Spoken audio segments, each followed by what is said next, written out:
Bueno, bienvenidos al taller de la chacra Bragado Chivilcoy, cómo podemos acortar la brecha productiva en maíz.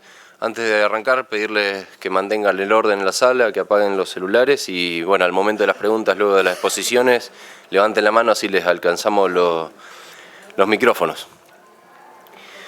Bueno, primero una breve introducción. ¿Qué es Sistema Chacras? Es un sistema de trabajo integrado para el desarrollo de tecnologías agropecuarias en ambiente y sistema de producción definidos, que busca también la formación de recursos humanos y transferir las tecnologías al usuario de las mismas. Como un sistema, tiene una estructura de funcionamiento que está basada en un grupo de productores, que son quienes traen la demanda o las preguntas al programa, un gerente técnico de desarrollo contratados por este grupo de productores, que es quien ejecuta un proyecto de trabajo.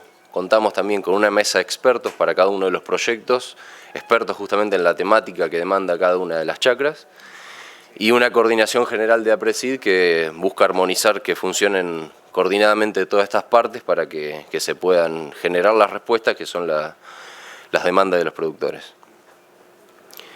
Entonces, en este taller lo que vamos a hacer es tratar de traer aquí un poco cómo funciona esta estructura, para lo cual el gerente técnico de desarrollo, que es Ignacio Alzueta, nos va a hacer una explicación de que, bueno, una de las líneas de trabajo que es el tema de brecha de producción en maíz.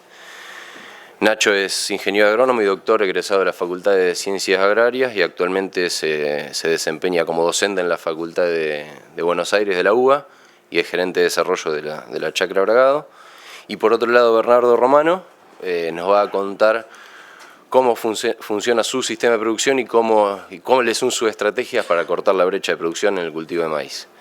Bernardo es licenciado en Administración Agropecuaria y productor de la zona de Chivilcoy y Alberti. Para comenzar, yo les iba a hacer una breve introducción de lo que es el tema de brecha de producción. Normalmente se define como rendimiento potencial en una zona, al rendimiento que puede alcanzar un determinado cultivo, un genotipo en determinada fecha de siembra, expuesto a determinadas condiciones de radiación y temperatura y sin limitaciones de ningún tipo, nutricionales ni hídricas, y no expuesto a factores reductores como plagas, malezas o enfermedades. Luego, un escalón más abajo, están los rendimientos alcanzables, que normalmente es el objetivo que tienen los productores con los que trabajamos en esta zona, ya que son todas producciones en secano, con lo cual los rendimientos alcanzables para nosotros son aquellos limitados por la oferta hídrica de cada una de las campañas.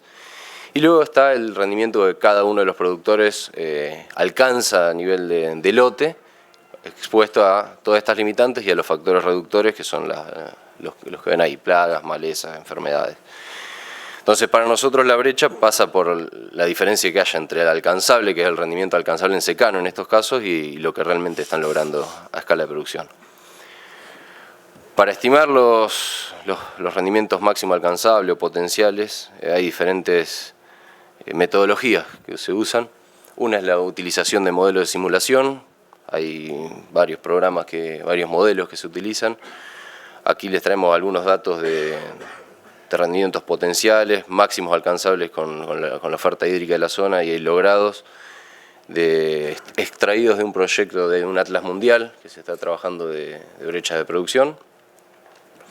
Es un modelo basado fundamentalmente en conocimiento de información local de híbridos y que se trabaja mediante computadoras. Otra metodología es la utilización de ensayo, en la que se trata de no limitar a los cultivos en ninguna de las cuestiones, solo están produciendo, la única limitante sería la oferta hídrica de cada una de las campañas y se los compara con el manejo actual de los productores en la zona.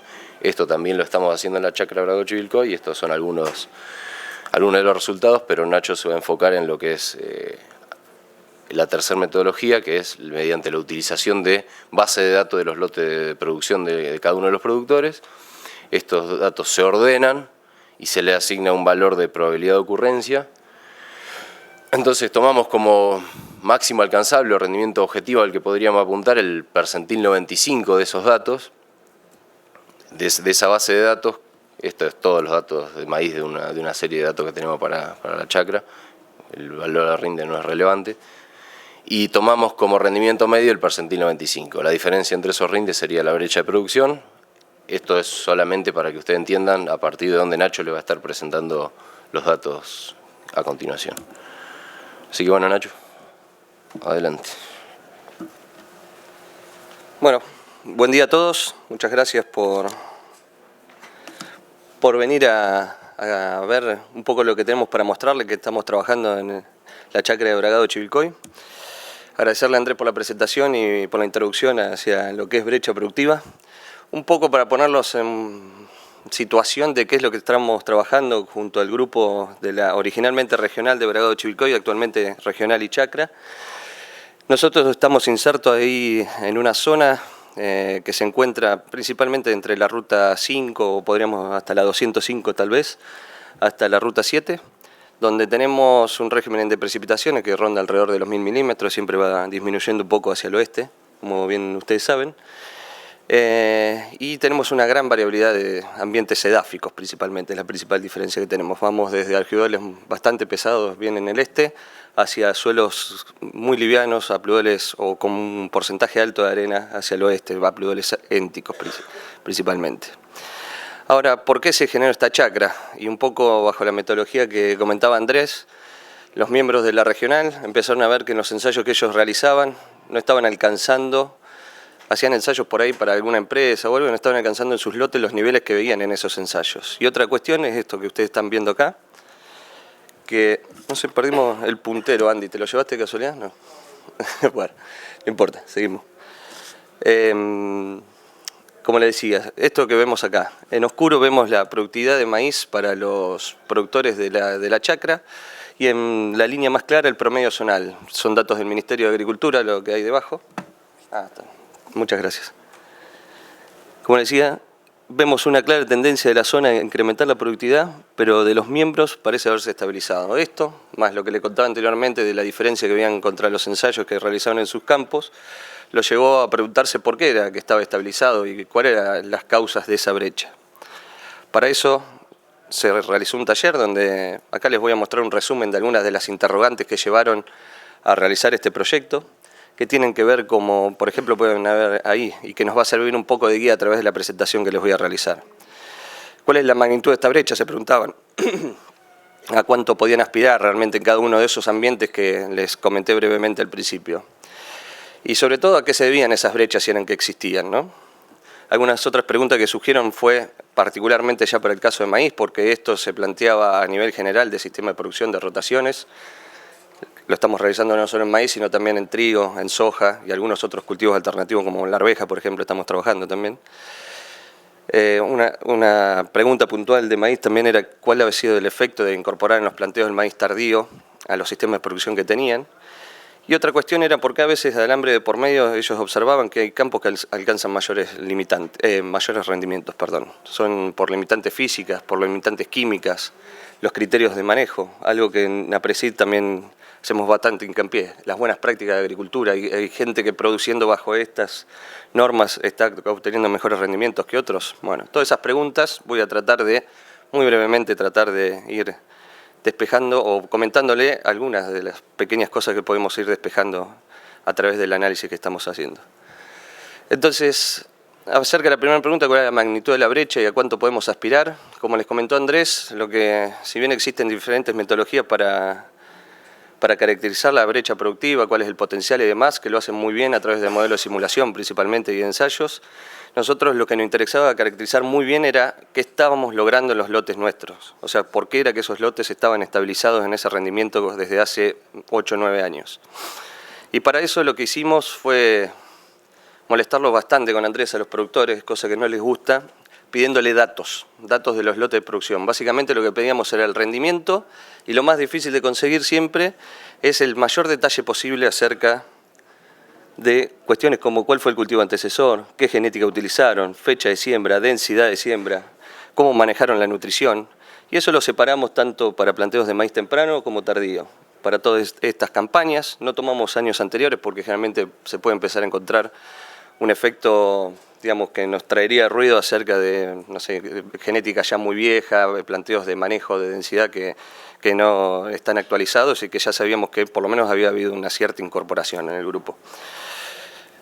Y lo que hicimos fue, particularmente en un informe que presentamos hace poco, que creo que está disponible en la página de Sistema Chacras en la web de APRESID, dividimos en 5 megaambientes, podemos decir, que están principalmente diferenciados por las características edáficas que tiene cada uno de esos ambientes. Yo hoy les voy a mostrar puntualmente un ejemplo en los ambientes donde predominan los argidoles de alta potencialidad, que son los de acá, que es un poquito bajo el círculo, argidoles típicos, abrúpticos y acuícos que hay en la zona, principalmente hacia el este de la zona de la regional. Por otro lado, como bien les caracterizó Andrés, hay los estudios sobre factores reductores, malezas, enfermedades y plagas es bastante más difícil de analizar con este tipo de análisis, pero paralelamente estamos trabajando en eso. Y algo importante del sistema Chacra es tratar de interaccionar con otras entidades. Un ejemplo de ello, nosotros estamos trabajando con la Facultad de Agronomía, con la doctora Krug principalmente, donde han venido a realizar la Chacra su tesis de grado para obtener el título de ingeniero agrónomo, 6 estudiantes el año pasado, censando malezas, y estamos viendo diferentes manejos y demás, cosas muy interesantes que presentamos el año pasado acá en el Congreso y también algo está publicado en la web. Ahora bien, yendo puntualmente al caso entonces de los lotes donde predominan estos argidoles de alta potencialidad, con los lotes, tomando este tipo de análisis de lotes de producción, lo que pudimos ver que el rinde máximo alcanzable en maíces tempranos está alrededor de los 12.000 kilos, mientras que en los tardíos en 11.600 kilos. Algo muy parecido. Esto a priori nos lleva a pensar que la diferencia esta esperábamos por lo menos que haya sido mayor. Cuando vemos el rendimiento medio, ese percentil 50 que les mostraba Andrés hoy más temprano, vemos que son muy similares en ambos planteos de producción. 8.000, casi 200 contra 8.000 kilos. Esto nos lleva a pensar que estamos haciendo alguna macana, sobre todo en los maíces tempranos. Y eso voy a tratar de ir contándoselo con el tiempo, el transcurso de la presentación. De esto lo que podemos concluir es que más o menos, dependiendo por ahí la empresa y demás, tenemos un potencial de mejora de un 25-30%. Podemos ser un poco menos ambiciosos, es decir, bueno, un 15, un 20%, lo cual es algo muy importante, sobre todo en el cultivo de maíz, saben que son muchos kilos de diferencia. Estamos, la verdad, que en rendimientos medios muy bajos al lado de la potencialidad que nos puede dar el ambiente. Por supuesto, y algo que por ahí no tengo acá algo para mostrárselo, que es esta combinación de rendimientos máximos y medios cambia año a año de acuerdo a la potencialidad de ese ambiente, como les explicaba Andrés al principio. Otra cosa que caracterizamos fue cuál era el piso productivo, y esto es algo que no los va a sorprender, porque es algo que casi todos sabemos y que hizo fuerte al maíz tardío sobre todo, es que tiene pisos productivos que suelen ser más elevados que los de los maíces tempranos, casi 1.000 kilos por encima. Entonces, esa diferencia que tenemos ahí, ahora con esa base de datos que generamos, tratar de ver cuál es, digamos, esto podemos decir que es un análisis un tanto forense, que nos sirva de apoyo para diseñar estrategias o dónde tenemos que ajustar nuestro manejo futuro, ¿no? ¿A qué pueden deberse esas brechas? Era la siguiente pregunta. Y una de las primeras cosas que nos llamó la atención por la magnitud que tenía era esto, el efecto del cultivo antecesor. Aproximadamente de la base, el 60% de los lotes de maíz venían de soja de primera, que es lo que está en verde, y el 40% de una combinación de trigo-soja, capaz que algunos poquitos lotes de cebada-soja. Fíjense la diferencia que hay, tanto en maíces tempranos como en tardío, estamos hablando de más de 1.000 kilos de diferencia cuando nosotros ponemos en promedio, ¿no? Por supuesto que hay variabilidad. Cuando ponemos nuestro cultivo de maíz sobre un trigo-soja que sobre una soja de primera.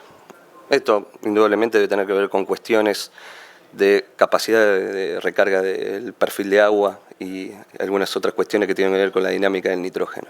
Pero fíjense que estamos hablando de esa brecha que teníamos de 25-30%, que son casi 3.000 kilos, 2.000 y pico, 3.000 kilos, ya entre 1.000 y casi 2.000 kilos está solamente por cómo diseñamos nuestras rotaciones, ¿no?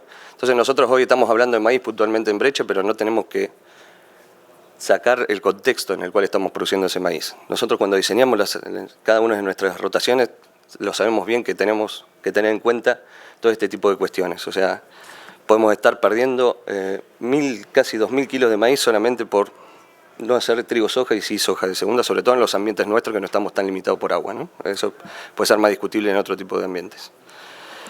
Otras cuestiones de manejo que pudimos ver, por ejemplo, genética. En esa primer base de hace 8 o 9 años se utilizaban predominantemente este grupo de híbridos de maíz, que en su momento se comportaban muy bien, y actualmente se ha pasado a este otro grupo, por lo tanto podemos decir que en lo que es adopción de tecnología en genética dentro del grupo está bastante bien, algunos tal vez usen algunos de estos genotipos todavía de híbridos, pero en la mayoría ha habido un traspaso hacia nueva genética con mayor potencial de rendimiento. Ahí no parecía estar la problemática gruesa de la brecha productiva que teníamos. A modo de ejemplo, para maíz temprano, esto está separado cada 10 días, los últimos 10 días de septiembre, los primeros 10 de octubre y los del 10 al 20 de octubre. El 45% de los lotes se hace en esta fecha, cuando la combinación de fechas de siembra que mejor resultado nos está dando es en la primera de octubre, con un rinde promedio un poco mayor y una variabilidad algo menor. Eso seguramente tiene que ver con algunos problemas de implantación que pueden provocar las bajas temperaturas de fines de septiembre. Igualmente podemos estar tranquilos que es entre esas 20 días es donde maximizamos el rendimiento seguramente de maíz. Seguramente esto, el grueso, tiene que ver con atrasos de la fecha de siembra, demoras por probablemente precipitaciones, alguna otra problemática de logística, lo cual hace preguntar si este 15% en realidad no deberíamos tener que pasarlo a tardíos. Después, eso se puede discutir también. Analizamos cuestiones que tienen que ver con la densidad de siembra también. Un ejemplo en maíces tardíos. Vimos que el 70% del maíz tardío se está haciendo en densidades que van entre el rango entre 6 y 6,5 plantas, lo cual es algo que me parece que está bastante ajustado a la zona. Seguramente los años de mayor potencial, como fueron los últimos, con este stand de planta nos quedamos un poco cortos si queríamos alcanzar muy altos rendimientos, pero esto sabemos que son estrategias que tienen más que ver una estrategia defensiva del productor, lo cual depende del ambiente de los que estuvimos y demás, por ahí se podrían hacer algunos pequeños ajustes de este lado. Pero ahora, pasando a lo que es el manejo nutricional que hacíamos, les cuento que son 13 los miembros de la chacra, y hablando de los 13, 11 miembros manejan el maíz temprano, es este ejemplo que tenemos, en maíz tardío pasa algo parecido, con un N logrado para los ambientes de alta productividad, objetivo de 150, o sea, lo que hay en el suelo, más fertilizante, llegar a 150. Pero fíjense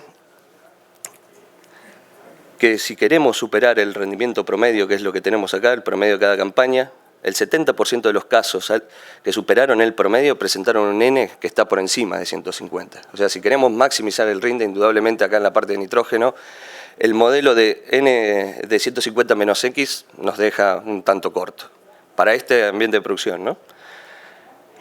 Ni hablar que en realidad muchos de los ambientes, también estos, están manejados con niveles de nitrógeno que también están por debajo de esto. Por un lado eso.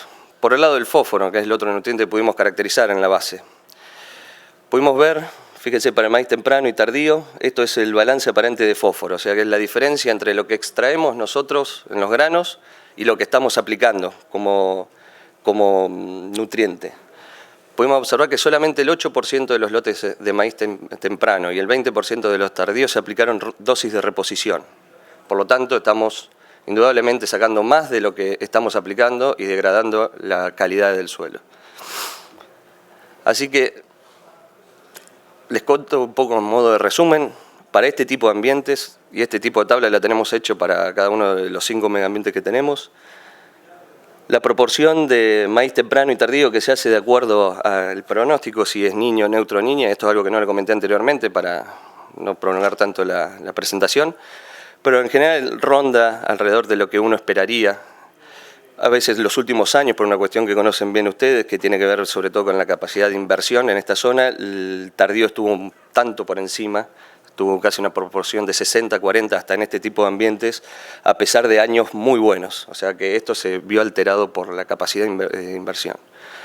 En cuanto a cultivo antecesor o la rotación que estamos planteando, en eso estamos un tanto deficitarios porque hacemos el grueso del maíz, lo hacemos el 60% como le dije sobre soja, cuando la mejor combinación es sobre trigo, soja de segunda. En cuanto a genética, como les adelanté, generalmente se están usando híbridos tanto para tardío como temprano de muy buen comportamiento. De esto, buena parte de la información también puede surgir de la red de maíces tardíos de APRESID, que hay varios de los sitios donde hacemos ensayos que forman parte de esto, y los resultados concuerdan con que la genética que estamos eligiendo a priori está muy bien.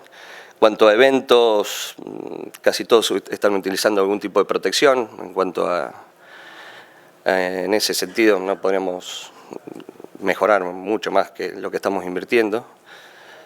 En cuanto a fecha de siembra, como les mostré, y densidad, en general estamos bastante bien. Por ahí en algunos tipos de ambientes podríamos hacer algunos pequeños ajustes en la densidad o tratar de apuntar a fechas de siembra en un cierto periodo como para potenciar un poco la potencialidad o la estabilidad del rendimiento. Y donde me parece que fuertemente estamos deficitarios es en la cantidad de nitrógeno que estamos sembrando. Los modelos de N total a 150 actualmente parece que se están quedando cortos y buena parte de eso puede llegar a tener que ver con la degradación que han sufrido los suelos durante los últimos años y se haya visto una reducción en el pool de mineralización. En cuanto al manejo del fósforo, a pesar que se incrementó muchísimo la dosificación, los niveles tan lejos de ser próximos a los de reposición por lo menos. Y eso sabemos que nos trae muchos problemas para el establecimiento de los cultivos y disminuyen la eficiencia de uso de agua y algunos nutrientes por problemas de enraizamiento, sin contar algunas cuestiones como tienen que ver el azufre y demás, que podrían también estar involucrados. Ahora les había comentado que había otra pregunta que tenía que ver cómo había impactado el maíz tardío en nuestro sistema de producción. Y para que se den una idea, en la zona nuestra, hasta el año 2010-11 aproximadamente, el 90% del maíz era temprano. Y actualmente, como les conté, estamos en un 50 y 50, tal vez hasta el último año fue un poco más de tardío, 60, de tardío 40 de temprano. Por lo tanto, lo que hicimos, agarramos nuestra base de datos, que era de 9 años, y la separamos en dos partes. Dijimos una pre-incorporación del maíz tardío y una post-incorporación del maíz tardío. Donde acá pueden ver que hubo en cada una de esas etapas un año niña muy fuerte marcado, una en 2008-9 y otra en 2011-12, y después el resto de los años fueron neutros o niños, que fueron buenos años para el maíz. Entonces a partir de esto separamos la base y dijimos, bueno, comparemos a ver qué es lo que pasó, qué es lo que vimos. Y acá les muestro, estos son todos los datos de la etapa previa a la incorporación del maíz tardío, o sea que donde predomina el maíz temprano. Tenemos este rendimiento y nosotros lo que pensamos, como creo que ustedes que conocen mucho de maíz también, dijimos, bueno, si incorporamos los tempranos lo que va a pasar es esto, incrementamos los pisos productivos, el rendimiento de los maíces en general y sobre todo de los tempranos va a mejorar el rendimiento promedio, o sea, va a ir por esta curva y por lo tanto va a disminuir la variabilidad. Todo esto es lo que uno a priori piensa y cuando vimos los resultados nos sorprendió bastante. Lo que pasó fue esto. En los últimos 4 años, a pesar de haber incorporado maíz maíz tardío a los sistemas productivos, los pisos bajaron, los rendimientos medios bajaron y bueno, los máximos fueron más o menos similares. Y eso se los puedo resumir acá. Ya tomando solamente para hacer una comparación más directa y limpia, podemos decir, solamente los maíces tempranos. O sea, cómo los últimos 4 años se comportaron los maíces tempranos, con esa mejor genética que les decía, y cómo se habían comportado los 4 años previos. Y fíjense, en promedio casi 1000 kilos perdimos, 800 y pico de kilos, 900. Esto nos sorprendió muchísimo. El piso se mantuvo bastante parejo, de hecho cayó un poquito, y los máximos alcanzados también un poquito. Entonces, de vuelta, ¿qué pasó? Y en lo otro habíamos visto que parecía ser que el nitrógeno era lo que nos estaba afectando. Y cuando empezamos a ver los análisis de suelo que había antes, en la etapa previa al maíz tardío y en la etapa ya incorporada al maíz tardío, digamos, como esa etapa antigua y moderna, podemos decir, de nuestro sistema de producción, tanto para nitrógeno y fósforo, fíjense cómo disminuyeron los niveles de los dos nutrientes en el suelo. Antes, en el caso del fósforo, es muy claro, fíjense, teníamos entre 12, 13 partes por millón hasta un poquito más de 20. Actualmente casi ningún lote supera las 15 partes por millón. Son muy poquitos. Y eso tiene que ver, de vuelta, con el balance aparente, y acá, que es cuánto la diferencia entre lo que extraigo y lo que estoy aplicando, fíjense lo fuerte que fue ese balance de lo negativo, tanto en nitrógeno como en fósforo. Claramente tenemos una degradación en el suelo. y eso indudablemente está minimizando lo que el suelo nos está aportando y por lo tanto nos está afectando la productividad. Tenemos que empezar a pensar en un sistema más complejizado donde podemos utilizar otras herramientas y por ahí capaz que con esto no quiero que se lleve el mensaje solamente tenemos que aplicar más nitrógeno, sino que tal vez utilizar otras herramientas que estamos ensayando y lo vemos muy claro como en el maíz tardío, como la vicia. Y eso lo mostró muy claro Belén Agosti ayer con Fernando Salvagiotti. Probablemente hay en sistemas donde uno tuviese un cultivo de cobertura de vicia o melilotus o algo que fije nitrógeno, aparte de aportar al cambio climático, probablemente disminuyendo el óxido nitroso en la atmósfera, probablemente no tenés que ni fertilizar, que estás maximizando el rendimiento de esos maíces tardíos. Y de hecho nosotros en la chacra estamos trabajando en diferentes cultivos que pueden ser utilizados como antecesores para maíz temprano también, o sea, y que nos aporten nitrógeno. Estamos buscando nuevas especies que nos aporten en eso. Ahora, continuando un poco en esto, la última pregunta que teníamos hoy, que era ¿qué tienen los campos que alcanzan los mayores rendimientos? Cuando decíamos, bueno, mi vecino está sacando mucho más rinde con un manejo muy parecido al mío. Entonces, de esa misma base, me tomé el atrevimiento primero de hacerlo por mi cuenta, para no herir susceptibilidades, de chiste, digamos, y después lo hablé con los mismos productores, y tomé 2 empresas promedio, y fíjense que en el año 2006-2007 las 2 empresas producían muy parecido, pero fíjense lo que pasó durante los últimos años. Ambas estaban sobre la misma serie agrícola, esto es solo maíz temprano, y fíjense, los últimos 4 años tuvieron 13.000 kilos de diferencia de productividad, una empresa y la otra en maíz. Digamos que en los últimos 4 años una empresa tuvo un lote más, o tuvo una campaña más de maíz. Son 13.000 kilos, mucho más que el promedio, digamos, que estamos teniendo. Y entonces, ahora acá, uno dice, ¿pero por qué pasó esto? Y ahí empezamos a analizar. Y fíjense, ahí tenemos la empresa 1 a la izquierda y la empresa 2 que les mostraba. Y hay claramente una diferencia en lo que es la intensificación del uso de ya sea de recursos como de las rotaciones. La empresa 1 todos esos años hizo la combinación de maíz, un cultivo de invierno y soja de segunda durante los primeros años. Y de hecho los últimos 2 o 3 años incorporó a la vicia fuertemente, incorporó otros cultivos de cobertura y si llega a hacer alguna vez soja de primera lo hace con un cultivo de cobertura. Hace 2 cultivos por año actualmente, ya sean de cosecha los 2 o combinado con cultivo de cobertura. La empresa 2, ¿cómo maneja su rotación? Ya es una rotación menos intensificada, menos cultivos por año, que pasa de maíz, soja de primera, trigo, soja de segunda. Pero en realidad ese conjunto de lotes muchas veces pasan directamente de soja a maíz, y cuando no, alguno que se escapó de soja a soja directamente, ¿no? Maneja muy diferente a ambas empresas lo que les planteaba hoy, el nitrógeno. Esta empresa trabaja más con modelos de balance, pero para hacerle una comparación más directa, aproximadamente maneja entre 180 menos X, cuando esta empresa no supera los 150. De hecho, muchos de los lotes los maneja con menos de esto, hablando con los asesores de esa empresa. La manera de manejar el fósforo, esta empresa lo hace con reposición y si es necesario enriquecimiento, cuando está por debajo de los 19-20 partes por millón. Esta otra empresa apunta a decir, bueno, ¿cuánto tengo en el suelo? Llego a 18-20 ppm. Los niveles de fósforo que tienen actualmente en el suelo estas 2 empresas son de 11 y de 19. Y después, la empresa 1, ya les tiro algo que les adelanto, pero anda Bernardo por ahí, arrancó hace tiempo con niveles de fósforo que estaban alrededor de esos 11, actualmente tienen los 19, enriqueció el suelo. Y fíjense, eso se ve probablemente en los potenciales y la estabilidad que estamos teniendo. Entonces, algo que nos preguntábamos el otro día de estas 2 empresas, si yo le digo a todos ustedes que levanten la mano, ¿quiénes dicen que la empresa 1 es una empresa que está produciendo en campo alquilado? ¿Alguien se anima a levantar la mano? ¿Se entendió la pregunta? ¿Y la empresa 2 en campo propio? ¿Están de acuerdo con eso? ¿No?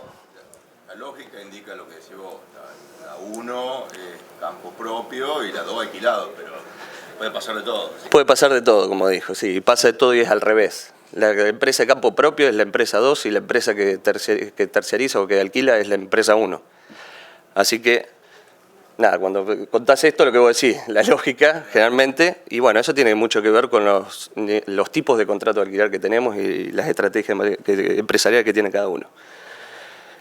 Y después, bueno, nada, como algo... Una pregunta, ¿tenés número de qué costo tuvo la empresa 1 y qué costo la empresa 2. Ahora después el productor que viene atrás le va a contar un poquito más y si podemos dejar la pregunta para el final, te agradezco y te puedo hacer algunos comentarios al respecto de eso.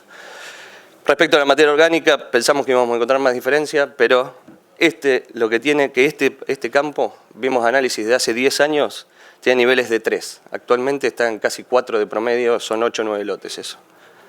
Este campo está en 3,5 más o menos, con gran variabilidad. Ese 360 lo alcanza porque tiene 2 o 3 lotes que tienen buenos niveles de cosas. Entonces, un poco yendo a una conclusión o a tener alguna consideración final, respecto a cuál es la magnitud de la brecha y a cuánto podemos aspirar, nosotros pudimos caracterizar, y yo hoy solamente les mostré uno de estos megaambientes, pero 5 megaambientes de la región, que tienen que ver con esas diferencias edáficas que teníamos. Y pudimos ver que el margen de mejora por lo menos está entre un 15 y un 25% en productividad de maíz.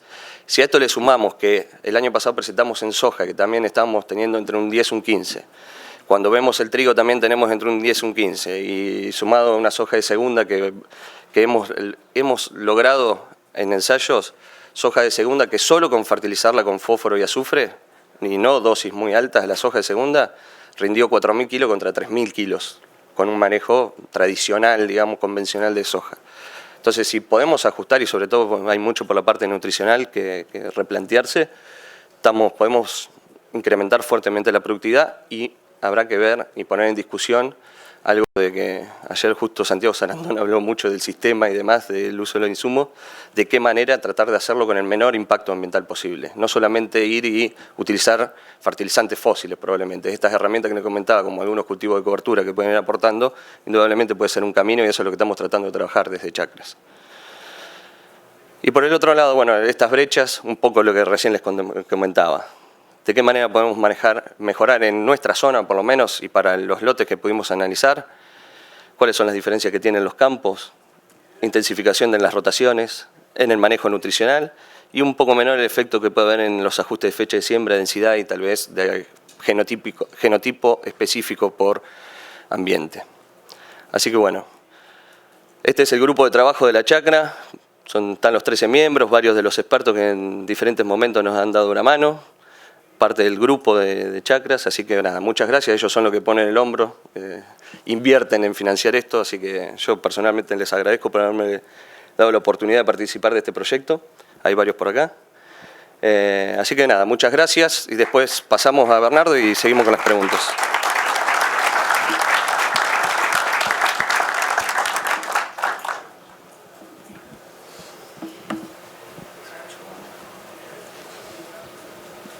Buen día para todos. Gracias, Nacho. Bueno, yo les voy a hablar un poco sobre cómo disminuir la brecha tratando de ser sustentables a lo largo del tiempo, o sea, usando sistemas de producción sustentables en campos de tercero.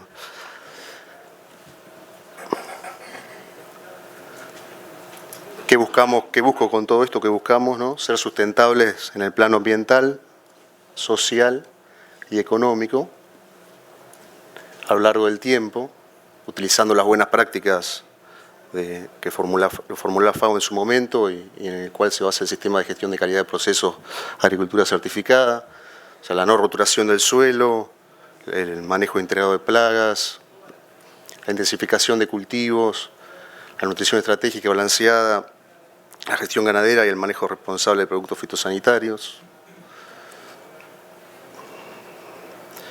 Y bueno, la historia de los lotes de la empresa son lotes con 12 años de promedio en sistema de siembra directa, con 15 años con rotación de cultivos 1,5, maíz, trigo, soja, maíz, cebada, soja de segunda, y en los últimos años con intensificación 2,2, con cultivos de cosecha que es cebada y maíz, y trigo, soja de segunda, o cultivos de cobertura como vicia o vicia y centeno, más maíz con trigo, soja de segunda, con contratos de alquiler o de arrendamiento con 3 años de duración y comunicando asiduamente a los propietarios los beneficios de este sistema y a su vez certificándolo.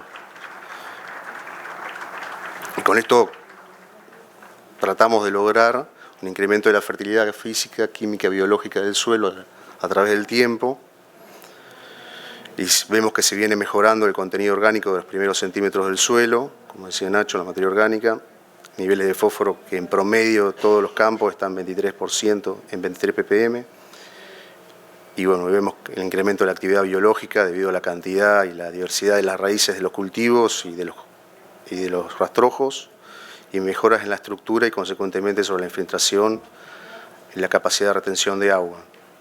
Alambre de por medio, por ejemplo, el de mano izquierda es un lote que todavía no está estabilizado en sistema de siembra directa, y el de mano derecha un sistema ya estabilizado en siembra directa.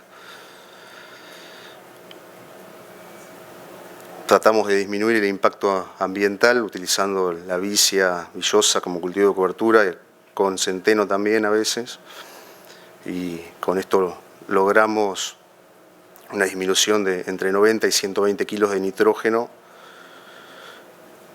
de aplicación, además de mejorar la eficiencia en el uso de agua y de nitrógeno, y aplicando menos productos fitosanitarios, ya que no aplicamos residuales en los maíces que van sobre vicia. Y bueno, les hablo un poco de los sistemas de gestión de control de calidad de procesos que se usan en todos estos campos de terceros, que se controla que se hagan las buenas prácticas, que se realicen las buenas prácticas, se disminuyen los costos operativos, se incrementa el orden, y eso a través del tiempo trae un incremento del rendimiento y la reducción de la brecha productiva. Y vimos que en lotes estabilizados en sistema de siembra directa, con más de 8 años, la brecha de producción de maíz es del 10%, y en lotes no estabilizados de un 20%. ¿Y qué pasa con esto? Bueno, acá están los diferentes sistemas de producción, desde el menos intensivo al más intensivo, donde la labranza convencional no se hace siembra directa, en la conservacionistas cada 5 años se corta con un subsolador o con un disco para mineralizar, o el monocultivo de soja debido a las malas políticas agropecuarias, hasta el sistema de producción sustentable, que a través del tiempo mejora el sistema.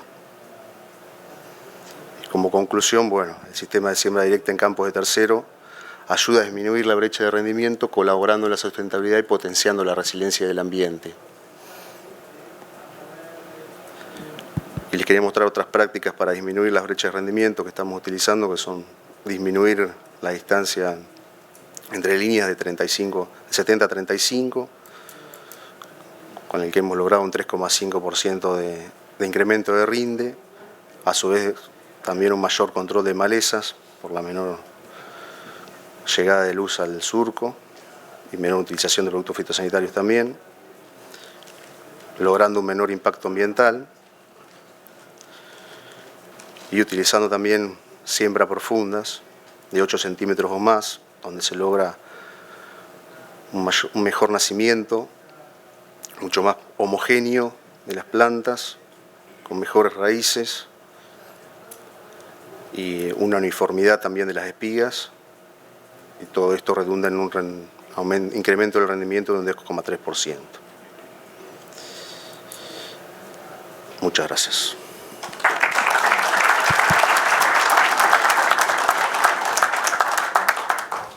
Bueno, vamos a pasar al espacio de preguntas, así que les pido que levanten la mano, así les alcanzamos el micrófono.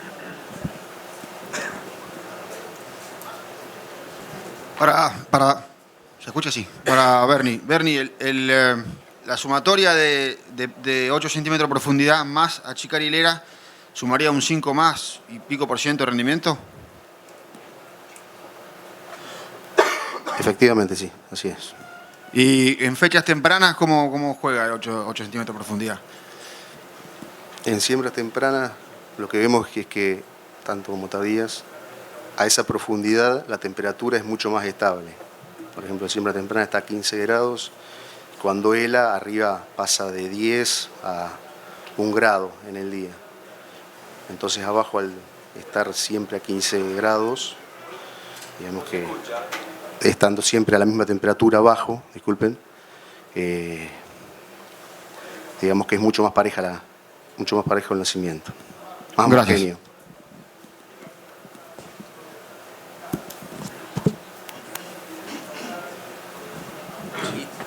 Hola.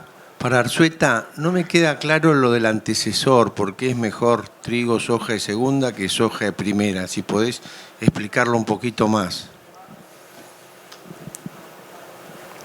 Hola, ¿me están escuchando ahí? Sí.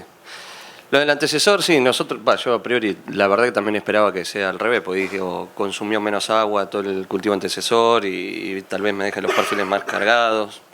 Pero la verdad, me imagino yo, y por ahí capaz que acá hay gente que, no sé, Rodo que anda por acá, y ya lo discutimos bastante con esto, pero que tiene que ver mucho con esa cobertura que queda de trigo. Mejora indudablemente la infiltración, reduce la escorrentía en muchos de estos lotes, mejora la entrada de agua durante el barbecho. En lo nutricional no sé, no tengo muy claro qué puede estar ocurriendo, pero me parece que viene por ese lado, que nos permite una mejor recarga, hay menos maleza también, hay menos consumo de agua por parte de las malezas. Entonces cuando vamos al siguiente cultivo, y si sobre todo no estuvimos muy cuidadosos con el barbecho y demás, me parece que eso nos puede marcar una diferencia. Por supuesto que esa diferencia se puede borrar después si viene un año niño donde el cultivo depende más de las precipitaciones durante el ciclo de cultivo que de otra cosa, me parece. No sé si más o menos te respondo con eso, pero por ahí capaz que alguien más puede opinar acerca del tema. ¿Qué le parece? Tiene un impacto muy grande la tasa de evaporación por el efecto del rastrojo de trigo. Reducción. Claro, acá Rodolfo, para los que no escucharon, dice que tiene un impacto muy grande el rastrojo de trigo en reducir la evaporación durante el periodo de barbecho. Y sobre el periodo de desarrollo del cultivo de maíz, nosotros despreciamos muchas veces lo que estamos perdiendo por evaporación, pero podemos llegar a reducirla en un 70% teniendo un rastrojo de trigo. Eso impacta mucho sobre el agua que se está consumiendo a lo largo del cultivo de maíz. Gracias, Ro. Hola, mi nombre es Sergio, yo soy de Córdoba. Quería preguntar si han medido la eficiencia del uso del agua de septiembre, octubre y diciembre. Mira, la verdad que hemos hecho todo para tratar de medir la eficiencia del uso del agua, pero estamos trabajando en las últimas 3 campañas. Nos tocaron 2 años niños muy fuertes y uno neutro, donde la verdad que los niveles de saturación fueron altísimos de agua, las eficiencias calculadas son bajas porque la verdad hubo muchas pérdidas de otro tipo. Así que no te puedo, con dato concreto medido, lo hemos medido, pero no hemos tenido unos resultados muy claros en ese sentido por los excesos hídricos que sufrimos en las últimas campañas. Probablemente si esta campaña es un poco más restrictiva podremos tener un poco mejor de información. Y después, ¿han visto incrementos de rendimiento en maíces tardíos, incrementando la densidad de siembra?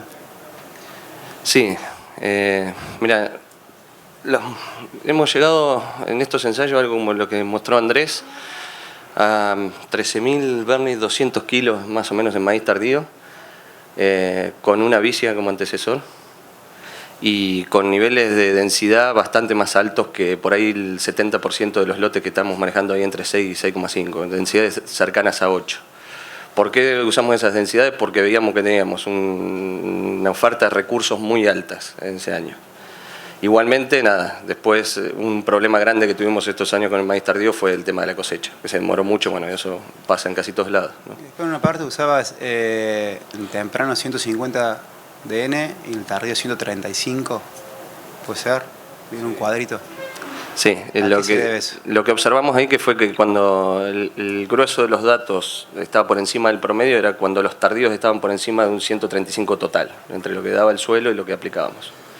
Pero repito, la experiencia que tenemos usando vicia o con sociedad con centeno es muy parecida a la que tienen en la chacra de Pergamino que mostraron ayer los datos. Cuando tenemos vicia podemos bajar bastante las dosis hasta probablemente no aplicar nitrógeno y tenemos muy buenos rendimientos. Muy diferente, obviamente, si venimos de un trigo o de un barbecho. Sí, es la pregunta que te había hecho antes, si le habían puesto número a empresa 1 y empresa 2, porque el año pasado el maíz valía 900 pesos. Y la segunda, venían parejo empresa 1, empresa 2, salvo una campaña que hay una brecha muy grande. ¿Y hubo algún factor externo o siempre fue la nutrición?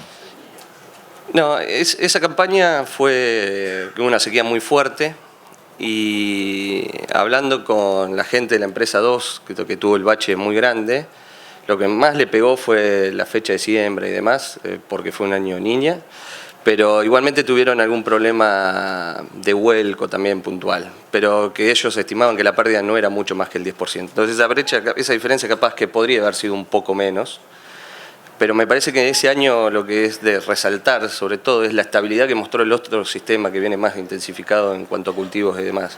Y yo te digo un poco, cuando empecé a ir al campo hace, ¿cuánto, Bernie? 2 años más o menos, la verdad que mi formación que tenía no me permitía creer que casi sembrando en cualquier momento se alcanzan rindes en ese tipo de sistema que no bajan de los 12.000 kilos, cuando el promedio de todo lo que hay alrededor está bastante por debajo, como les mostraba, 8.000 y pico, 9.000. La verdad que nada, la resiliencia, como resaltó Bernardo hoy al final, que tiene ese sistema es formidable, digamos, al lado de la agricultura más tradicional o la que más expandida tenemos, me parece. No sé si con eso respondo. Ah, lo de los números, te decía. Mira, puntualmente ahora le paso a Bernardo que te cuente su experiencia, pero lo que venimos haciendo dentro de la chacra, que es otra línea que tiene que ver con la intensificación de rotaciones, que le hemos puesto números, y la verdad que los márgenes, por ahí puntual, si yo me centro, digo, este año, ¿cuánto me dio el maíz? Capaz que fue un poco menor. No tanto menos porque pensé que que digamos cuando intensificamos así con cultivo de cobertura y todo, la verdad que estamos aplicando menos nitrógeno, estamos aplicando sobre todo menos herbicidas muchas veces para controlar problemas de maleza que se escaparon, que hay que hacer dobles aplicaciones y demás. Todo eso lo estamos evitando. Entonces tenemos todo un costo alto que tiene ese cultivo de cobertura, pero que lo estamos sacando por el otro lado. Entonces el margen probablemente puntual del año pasado, por ejemplo, que vos decís salía 900 pesos el maíz, sí, capaz que fue un poco menor. Pero te digo que en el acumulado que venimos teniendo de 3-4 años de manejar más intensificado contra uno común, claramente el más intensificado tiene un margen que es bastante superior. Y no sé si, Bernie, que vos querés aportar algo de tu experiencia de venir intensificándose mucho tiempo. Sí, puntualmente el año pasado fue nefasto en ese aspecto, pero a lo largo de los años, como dice Nacho, la rentabilidad es mayor y no solamente para el productor, sino para el dueño del campo, que va mejorando el ambiente y cada vez cobra más. Entonces no solamente que está convencido de que se le cuida el ambiente, se le trata de mejorar, sino que su bolsillo cada vez está mejor, que es muy importante para él, ¿no? Sí. No, ese crecimiento así tan impresionante de la materia orgánica, obviamente la directa es la principal influencia, pero el esquema de rotación con tan alta cantidad de gramíneas y carbono, ¿eso sería la principal influencia? Sí, indudablemente tiene que ver la siembra directa, como bien decís, por un lado, y esa intensificación del cultivo, y no solo con las gramíneas, ¿no? Porque si nos excedemos con las gramíneas, y eso lo vienen mostrando los chicos de Pergamino hace rato, con la rotación esa que le llaman la bomba de carbono, ellos, termina siendo contraproducente, ¿no? O sea, porque los niveles de productividad bajan, porque hay mucha inmovilización de nutrientes, necesitas fertilizar cada vez más, aumenta el incremento de riesgo de impacto ambiental, por lo menos.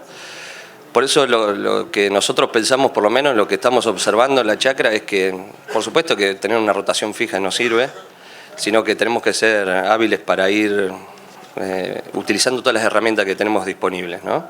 Y ahí es donde entran en juego otros cultivos, como los cultivos de cobertura, sea vicia con centeno, solo centeno. La vicia, por ejemplo, una cosa que me olvidé comentar hoy, pero estamos viendo que anda muy bien también como antecesor de la soja. Estamos viendo que la soja rinde más arriba de la vicia que si tiene barbecho, directamente, soja de primera, ¿no? Y también en incorporar la arveja. Y una cosa que no hemos podido incorporar es el sorgo. Pues sabemos que si pusiéramos sorgo, las mejoras que tendremos en la estructura física del suelo también serían muy marcadas.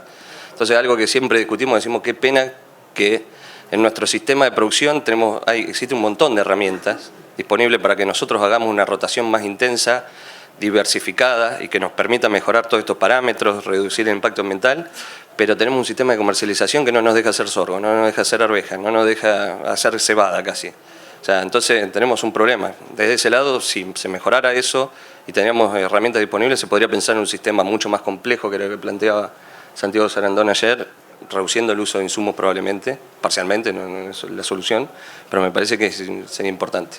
Y volviendo a la pregunta original, porque me fui un poquito de caso, sí, esos incrementos tienen que ver fuertemente con esa intensificación y no solo utilizar gramíneas, sino mucha vicia también en el sistema. Y es el caso de Bernardo, que no sé si querés agregar algo más a eso. No, vos dijiste del rinde de soja de primera, también en el trigo subsiguiente o la cebada subsiguiente al maíz hay un ahorro más o menos de 60 kilos de promedio en el largo de los años de nitrógeno, y ese trigo, esa cebada alcanzan el máximo potencial, y no solamente el máximo potencial, sino también tienen un nivel de calidad panadero muy alto. O sea, todos beneficios, digamos. El costo de la semilla es caro, lo voy a decir en contra de Bernie.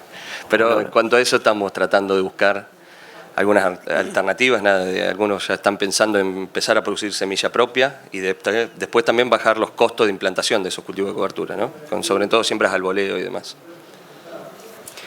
Bueno, ya estamos en tiempo para finalizar el taller, así que les agradecemos a los expositores y a ustedes su presencia.